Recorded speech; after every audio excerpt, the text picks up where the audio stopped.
ಪ್ರಾಪಂಚಿಕ ಬದುಕಿನಲ್ಲಿ ಮಾನವನ ನಿಜವಾದ ಕರ್ತವ್ಯಗಳೇನು? ಜೀವನದಲ್ಲಿ ಸಮಚಿತ್ತತೆಯನ್ನು ಬೆಳೆಸಿಕೊಳ್ಳಬೇಕಾದ ಬಗೆ ಹೇಗೆ? ಸಮತೋಲನದ ಸಾಧನೆ ಬದುಕಿನಲ್ಲಿ ಸಾಧ್ಯವೇ ಎಂಬೆಲ್ಲ ಪ್ರಶ್ನೆಗಳಿಗೆ ಭಗವದ್ಗೀತೆಯ ಮೂಲಕ ಶ್ರೀ ಕೃಷ್ಣನ ನುಡಿಗಳು ನಮಗೆ ಸಾರ್ಥಕತೆಯನ್ನು ನೀಡುತ್ತದೆ. ಬನ್ನಿ ಈ ಗೀತೆಯ ಸಾರವನ್ನು ತಿಳಿಯೋಣ. ಶ್ರೀಮತಿ ನಾಗಶ್ರೀ ತ್ಯಾಗರಾಜ್ರವರ ಧ್ವನಿಯಲ್ಲಿ ಗೀತ ಸುನಾದ ಕಾರ್ಯಕ್ರಮ ತಪ್ಪದೆ ಕೇಳಿ. ಪ್ರತಿದಿನ ಬೆಳಗ್ಗೆ 8:35 ಮರುಪ್ರಸಾರ ಸಂಜೆ 6:30 ನಿಮ್ಮ ಜನಧ್ವನಿ ಬಾನುಲಿಯಲ್ಲಿ.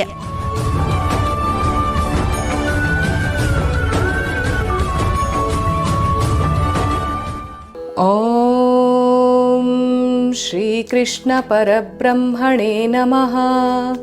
ಶ್ರೀಮದ್ಭಗವದ್ಗೀತಾ. ಜನಧ್ವನಿಯ ಸಮಸ್ತ ಶ್ರೀಕೃಷ್ಣನ ಭಕ್ತರಿಗೆ ನಮಸ್ಕಾರಗಳು.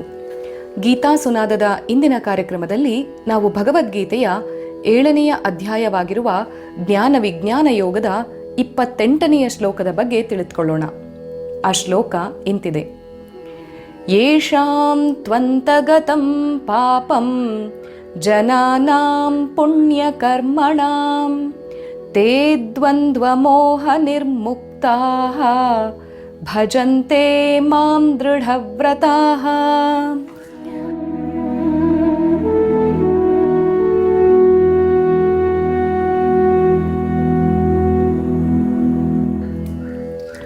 ಪುಣ್ಯ ಕರ್ಮಗಳನ್ನು ಮಾಡುವ ಯಾವ ಜನರ ಪಾಪವು ಕ್ಷೀಣವಾಗಿರುವುದೋ ಅವರು ಸುಖ ದುಃಖಗಳೆಂಬ ದ್ವಂದ್ವಗಳ ಮೋಹದಿಂದ ಬಿಡುಗಡೆಯನ್ನು ಹೊಂದಿ ದೃಢವ್ರತರಾಗಿ ನನ್ನನ್ನು ಭಜಿಸುತ್ತಾರೆ ಎಂಬ ಮಾತನ್ನು ಇಲ್ಲಿ ಕೃಷ್ಣ ತಿಳಿಸ್ತಾ ಇದ್ದಾನೆ.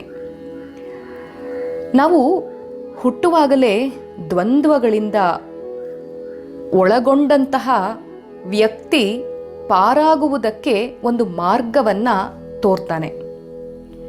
ಅಂದರೆ ನಾವು ಹುಟ್ಟುವಾಗಲಿಂದಲೇ ಒಂದು ದ್ವಂದ್ವಗಳಿಂದ ಕೂಡಿರ್ತೇವೆ. ಲಾಭ ನಷ್ಟ, ನ್ಯಾಯ ಅನ್ಯಾಯ, ಪಾಪ ಕರ್ಮ, ಪಾಪ ಪುಣ್ಯ ಅನ್ನುವಂಥ ಒಂದು ಭಾವಗಳು. ಆದರೆ ಪರಿಸ್ಥಿತಿ ಅನ್ನೋದಿದೆಯಲ್ಲ, ಅದು ನಿರಾಶೆಯಿಂದಲೇ ಕೂಡಿಲ್ಲ. ಈ ಗಾಢಾಂಧಕಾರದಲ್ಲಿಯೂ ಕೂಡ ಬೆಳಕಿನ ಒಂದು ಗತಿ ಇದ್ದೇ ಇದೆ. ಆದರೆ ನಾವು ನಮ್ಮಲ್ಲಿರುವಂತಹ ಹೀನ ಸಂಸ್ಕಾರಗಳನ್ನು, ಕೆಟ್ಟ ಸಂಸ್ಕಾರಗಳನ್ನು ಕಡಿಮೆ ಮಾಡಿಕೊಳ್ಬೇಕು. ಆಗಲೇ ಪುಣ್ಯ ಅನ್ನುವಂಥದ್ದು ವೃದ್ಧಿಯಾಗತ್ತೆ. ಮನಸ್ಸು ದೇವರ ಕಡೆಗೆ ಹೋಗುತ್ತೆ. ಒಂದು ಉದಾಹರಣೆ ಅಂತಂದರೆ, ನದಿಯ ಮೇಲೆ ತೇಲುತ್ತಿರುವಂಥ ಒಂದು ದೋಣಿಯಲ್ಲಿ ರಂಧ್ರವಾಗಿದೆ ಅಂಥೇಳಿ ಅಂದ್ಕೊಳ್ಳೋಣ. ನೀರು ತುಂಬಿಕೊಳ್ತಾ ಭಾರವಾಗಿ ಅದು ಮುಳುಗ್ತಾ ಹೋಗುತ್ತೆ. ನಾವು ಮೊದಲು ಯಾವುದಾದ್ರೂ ಒಂದು ಪಾತ್ರೆಯಿಂದ ನೀರನ್ನು ಖಾಲಿ ಮಾಡುತ್ತಾ ಹೋಗಬೇಕು. ಆಗ ದೋಣಿ ಕ್ರಮೇಣ ಹಗುರವಾಗಿ ತೇಲ್ತಾ ಹೋಗುತ್ತೆ. ಅದರೊಳಗಡೆ ನೀರು ಬರುವ ವೇಗಕ್ಕಿಂತ ಬೇಗ ಆ ನೀರನ್ನು ಎತ್ತಿ ಹಾಕಿದ್ರೆ ಆ ದೋಣಿಯನ್ನು ಸುರಕ್ಷಿತವಾಗಿ ಒಂದು ದಡವನ್ನು ಮುಟ್ಟಿಸಬಹುದು. ಹಾಗೆಯೇ ನಮ್ಮ ಹೀನ ಸಂಸ್ಕಾರಗಳಿಂದ, ಕೆಟ್ಟ ನಡೆಗಳಿಂದ, ಕೆಟ್ಟ ಸ್ವಭಾವಗಳಿಂದ, ಆ ಕೆಟ್ಟ ಸ್ವಭಾವಗಳ ರಂಧ್ರಗಳಿಂದ ಈ ಲೋಕದಲ್ಲಿ ಪಾಪ ಅನ್ನೋದು ನಮ್ಮ ಕಡೆಗೆ ನುಗ್ಗುತ್ತಾ ಇದೆ. ಹಾಗೆ ನಾವು ಆ ನುಗ್ಗಿದ ಪಾಪವನ್ನು ಪುಣ್ಯ ಕರ್ಮಗಳಿಂದ ಕ್ಷೀಣ ಮಾಡಿಕೊಳ್ಬೇಕು. ಒಳ್ಳೆಯ ಕೆಲಸ ನಮ್ಮ ಮನಸ್ಸನ್ನು ಶುದ್ಧ ಮಾಡುತ್ತೆ.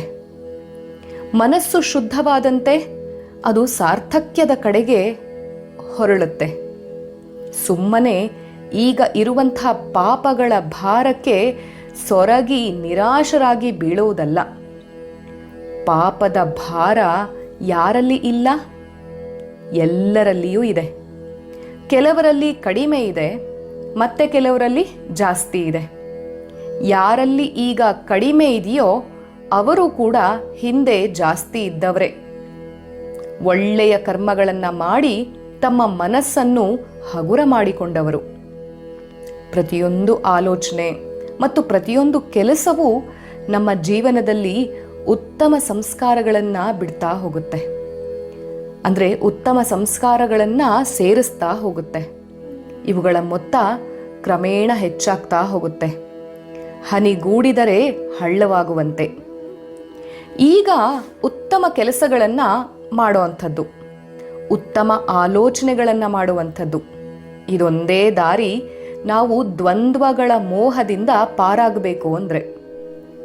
ನಮಗೆಲ್ಲ ಸಿಹಿ ಅನುಭವಗಳು ಬೇಕು, ಅದೇ ಕಹಿ ಅನುಭವಗಳು ಬೇಡ ಅನ್ನುವಂಥ ಒಂದು ಭಾವನೆಯಲ್ಲಿ ನಾವು ತುಂಬಿಕೊಂಡ್ಬಿಟ್ಟಿದ್ದೇವೆ. ಆದರೆ ಈ ಸಂಸಾರಕ್ಕೆ ಬಂದ ಮೇಲೆ ಬರೀ ಸಿಹಿ ಅನುಭವವೇ ಬೇಕು ಅಂತಂದರೆ ಅದು ಹೇಗೆ ಸಿಗುತ್ತೆ? ಸಿಕ್ಕಿದ ಸಿಹಿ ಅನುಭವವನ್ನೇ ತಿಂದರೂ ಕೂಡ ಅದು ನಮ್ಮ ದೇಹಕ್ಕೆ ಕೆಲವೊಮ್ಮೆ ಕೆಟ್ಟದ್ದು. ಅದರಿಂದ ಪಾರಾಗಬೇಕು ಅಂತ ಅದ್ಲಾದ್ರೂ ಕೂಡ ನಾವು ಕಹಿ ಔಷಧಿಯನ್ನು ತಿನ್ನಲೇಬೇಕು. ಹಾಗಾಗಿ ಸಾಧಕ ಕ್ರಮೇಣ ಈ ದ್ವಂದ್ವಗಳ ಕಡೆ ಮನಸ್ಸನ್ನು ಹಾಕೋದಿಲ್ಲ. ಅವನು ಹಾಕದೇ ಇದ್ದರೆ ಇವು ಬರುವುದಿಲ್ಲ ಅಂತಲ್ಲ, ಇವು ಬರುತ್ತವೆ ಹೋಗುತ್ತವೆ. ಆದರೆ ಅವನು ಇದನ್ನು ಉದಾಸೀನವಾಗಿ ನೋಡ್ತಾನೆ, ಇವುಗಳ ಮೇಲೆ ಮನಸ್ಸನ್ನು ಇಡೋದಿಲ್ಲ. ನಮ್ಮ ಮಾನಸಿಕ ಶಕ್ತಿಯ ಬಹುಪಾಲು ಈ ಬೇಕು ಬೇಡ ಎಂಬ ಬಿಲದ ಮೂಲಕ ವ್ಯಯವಾಗ್ತಾ ಇದೆ. ಯಾವಾಗ ಇವುಗಳ ಕಡೆ ಅನಾಸಕ್ತರಾಗುತ್ತೇವೆಯೋ ಅಷ್ಟೊಂದು ಮಾನಸಿಕ ಶಕ್ತಿ ನಮ್ಮ ಕರಗತವಾಗುತ್ತೆ. ಅದನ್ನೆಲ್ಲ ನಾವು ದೇವರ ಕಡೆಗೆ ಹರಿಸಬಹುದು. ಈ ದ್ವಂದ್ವಗಳಿಂದ ಪಾರಾದ ಮೇಲೆಯೇ ನಾವು ಭಗವಂತನನ್ನ ದೃಢವಾಗಿ ಭಜಿಸಲಿಕ್ಕೆ ಸಾಧ್ಯ. ಅದಕ್ಕಿಂತ ಮುಂಚೆ ನಾವು ಹೋಗುವುದು ಅನಿಷ್ಟವಾದ ನಿವೃತ್ತಿಗಾಗಿ, ಸುಖ ಪ್ರಾಪ್ತಿಗಾಗಿ. ಏನೋ ಕೆಲವು ಸುಖವಾದ ಅನುಭವಗಳು ಆದಾಗ ದೇವರು ನಮಗೆ ಒಳ್ಳೆಯದನ್ನು ಮಾಡಿದಾನೆ, ಅವನನ್ನು ಹೊಗಳಿ ಕೆಲವು ಕಾಲದ ಮೇಲೆ ಬಂದ ಸುಖದ ಅನುಭವದಲ್ಲಿ ತಲ್ಲೀನರಾಗ್ತೇವೆ. ನಂತರ ದೇವರನ್ನು ಮರೆತು ಬಿಡ್ತೇವೆ. ಆದರೆ ಪುನಃ ಆ ದೇವರು ನಮಗೆ ನೆನಪಿಗೆ ಬರುವಂಥದ್ದು ಜೀವನದಲ್ಲಿ ದುಃಖದ ಸಿಡಿಲು ಬಡಿದಾಗಲೇ. ಆಗ ಗೊಣಗಾಡುತ್ತಾ, ಯಾತಕ್ಕೆ ಇವುಗಳನ್ನೆಲ್ಲ ಕೊಟ್ಟೆ, ದಯವಿಟ್ಟು ಇವುಗಳನ್ನೆಲ್ಲ ನಿವಾರಿಸು ಅಂಥೇಳಿ ಬೇಡ್ತೇವೆ. ಮುಂಚೆ ಅವನು ಯಾವುದೋ ಒಂದು ಲೌಕಿಕ ಉದ್ದೇಶದಿಂದ ಹೋಗ್ತಾನೆ. ಅದು ಕೂಡ ಪ್ರತಿದಿನ ಹೋಗೋದಿಲ್ಲ, ಅವಶ್ಯಕತೆ ಬಿದ್ದಾಗ ಹೋಗ್ತಾನೆ. ಅವನಿಗೆ ದೇವರ ಮೇಲೆ ಇರುವಂತಹ ಭಕ್ತಿಗೆ ಅಮಾವಾಸ್ಯೆ ಮತ್ತು ಪೂರ್ಣಿಮೆಗಳಿವೆ. ಕೆಲವು ವೇಳೆ ಅದು ಕ್ಷಯಿಸುತ್ತಾ ಹೋಗುತ್ತೆ, ಕೊನೆಗೆ ಅಮಾವಾಸ್ಯೆಯನ್ನು ಮುಟ್ಟುತ್ತೆ. ಆದರೆ ದೃಢವ್ರತಿ ಯಾರು ಅಂತಂದರೆ ಇಂತಹ ಏರಿಳಿತಗಳು, ವೃದ್ಧಿ ಕ್ಷಯಗಳು ಇಲ್ಲದವನು. ಅಂದರೆ ಯಾವುದೇ ದ್ವಂದ್ವ ಇಲ್ಲದವನೇ ದೃಢವ್ರತಿ ಅಂತ. ಜೀವನದಲ್ಲಿ ಎಲ್ಲವನ್ನೂ ಒಂದೇ ಸಮನಾಗಿ ಕಂಡು ಸದಾಕಾಲ ದೇವರ ಕಡೆಗೇ ಅವನ ಮನಸ್ಸನ್ನು ಇರಿಸಿಕೊಳ್ಳುವಂಥವನು. ಅವನು ಸದಾ ಭಗವಂತನನ್ನ ಭಜಿಸ್ತಾನೆ. ಪ್ರೀತಿಯಿಂದ ತುಂಬಿ ತುಳುಕಾಡುವ ಹೃದಯದಿಂದ ಭಗವಂತನನ್ನ ಚಿಂತಿಸ್ತಾನೆ. ಅವನಿಂದ ಲೌಕಿಕವಾದ ಏನನ್ನೂ ಕೂಡ ಆಶಿಸುವುದಿಲ್ಲ. ಎಂತಹ ಕಷ್ಟ ನಷ್ಟಗಳು ಬಂದರೂ ಕೂಡ ದೇವರನ್ನು ಮರೆಯದೆ, ಗೊಣಗಾಡದೆ ಅವನನ್ನೇ ಚಿಂತಿಸ್ತಾ ಇರ್ತಾನೆ. ಸದಾಕಾಲ ಆತನ ಧ್ಯಾನ ಮಗ್ನದಲ್ಲಿಯೇ ಇರ್ತಾನೆ ಅವನು ದೃಢವ್ರತಿ. ಹಾಗಾಗಿ ದ್ವಂದ್ವಗಳನ್ನು ಮೀರಿ ಏಕತೆಯಗೆ ಬರುವಂಥದ್ದೇ ಬದುಕಿನ ಸಾರ್ಥಕತೆ ಅಂತ ಇಲ್ಲಿ ಕೃಷ್ಣ ಹೇಳ್ತಿರುವಂಥದ್ದು. ಈ ಒಂದು ಮಾತಿಗೆ ಅದ್ಯಾವ ಮುದ್ದುರಾಮನ ಪದ್ಯ ಸೂಕ್ತವಾಗುತ್ತೆ ಗಮನಿಸೋಣ ಬನ್ನಿ. ಇರುವ ಭಾಗ್ಯವ ನೆನೆದು ನಗುತ್ತಲಿರು ಅಂದಂದು, ಇರುವ ಭಾಗ್ಯವ ನೆನೆದು ನಗುತ್ತಲಿರು ಅಂದಂದು, ಈ ನೆಲದ ಸಂಬಂಧ ಎಂದು ಕುಸಿಯುವುದೋ, ಮರೆಯದಿರು ಈ ಲೋಕ ಬಲು ಹಳೆಯದೆಂಬುದನು, ಮರೆಯದಿರು ಈ ಲೋಕ ಬಲು ಹಳೆಯದೆಂಬುದನು, ಅರಳು ನೀ ಹೂವಂತೆ ಮುದ್ದು ರಾಮ, ಅರಳು ನೀ ಹೂವಂತೆ ಮುದ್ದು ರಾಮ. ಈ ಲೋಕ ತುಂಬ ಹಳೇದು, ನಾನು ಸದಾ ಹೂವಿನಂತೆ ಅರಳುತ್ತಾ ಇರಬೇಕು ಅನ್ನೋದನ್ನು ನೆನಪು ಮಾಡ್ಕೊಳ್ತಾ ಇರಬೇಕಂತೆ. ಆಗ ನಾವು ಈ ದ್ವಂದ್ವ ಲೋಕಗಳಿಂದ ಅಥವಾ ದ್ವಂದ್ವ ಅಭಿಪ್ರಾಯಗಳಿಂದ ಮುಕ್ತರಾಗಬಹುದು. ಅಂದರೆ ಯಾವುದೂ ಇಲ್ಲಿ ಶಾಶ್ವತವಲ್ಲ, ನಾನು ಕೂಡ ಇಲ್ಲಿ ಬಂದು ಹೋಗುವ ಯಾತ್ರಿಗಳು ಅನ್ನುವುದನ್ನು ನಾನು ನೆನಪಿಟ್ಕೊಂಡ್ರೆ ಸದಾ ಈ ಬದುಕು ಹಸನಾಗಿರಲಿಕ್ಕೆ ಸಾಧ್ಯವಾಗುತ್ತೆ. ಹಾಗಾಗಿ ಅತ್ತ ಕಡೆಗೆ ನಮ್ಮ ಚಿತ್ತವನ್ನು ಸದಾ ಇರಿಸಿಕೊಳ್ಳೋಣ ಅಂತಲೇ ಹೇಳ್ತಾ, ಮುದ್ದುರಾಮನ ಮತ್ತು ಕೃಷ್ಣನ ಮಾತಿಗೆ ಸದಾ ನಮ್ಮ ಹೃದಯವನ್ನು ತೆರೆದಿರಿಸಿಕೊಳ್ಳೋಣ.